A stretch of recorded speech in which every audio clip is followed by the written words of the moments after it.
অবশেষে সব বাধা পেরিয়ে সূর্য চলে আসলো স্কুলের বাইরে, যেখানে অনুষ্ঠানটা হচ্ছে।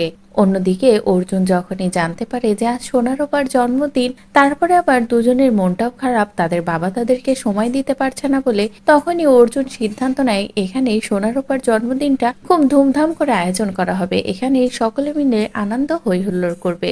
যেটা জানার পরে তো দীপা নিজেও খুশি হয়ে যায় যে সোনারূপার মনটা তো ভালো হবে।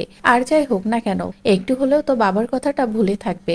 আর এটা ভেবে দীপারও ভীষণ ভালো লাগে। তারপরে অর্জুন নিজেই দীপাকে বলে, চল না আমরা সকলে মিলে একসাথে বাইরে গার্ডেনে যাব, সেখানে গিয়ে কেক কাটবো, মজা করব, বাচ্চা দুটো খুশি হয়ে যাবে। এরপরে দীপাও যাওয়ার জন্য তৈরি হয়, কিন্তু মনে মনে অর্জুনের সন্দেহটা বাড়তেই থাকে যে কেন এমন একটা দিনেও দীপার স্বামী আজ দীপার কাছে নেই, কেন এমনটা হচ্ছে। তবে অর্জুন খোলা মনে দীপার কাছে কিছুই জিজ্ঞাসা করে না, দীপার মন খারাপ হবে বলে।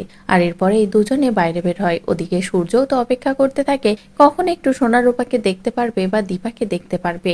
আর এভাবে অপেক্ষা করতে থাকলে যখনই সূর্য দেখে যে দীপা অর্জুনের সাথে বাইরে আসছে, অর্জুনকে নিয়ে এই দীপা ব্যস্ত আছে, সাথে সোনারূপাও অর্জুন অর্জুন করে পাগল হচ্ছে, তখনই সূর্যর ভীষণ কষ্ট হয়। সূর্য চোখের সামনে এই সবকিছু দেখে মানতেই পারে না যে দীপা বা সোনারূপা এভাবে অন্য একজনকে নিয়ে ব্যস্ত হয়ে পড়েছে, তাদের জীবনে সূর্যের আর কোনো জায়গায় নেই। তো বন্ধুরা, যেভাবে দীপা সূর্য আলাদা হয়ে যাচ্ছে সময়ের সাথে সাথে, যেভাবে দীপা অর্জুনকে নিয়ে ব্যস্ত হয়ে পড়েছে, সেই সবকিছু দেখে কি সূর্য দীপাকে ভুল বুঝে দূরে সরে যাবে? অন্যদিকে সোনারূপাও কি অর্জুনকে পেয়ে নিজেদের বাবাকেই ভুলে বসবে?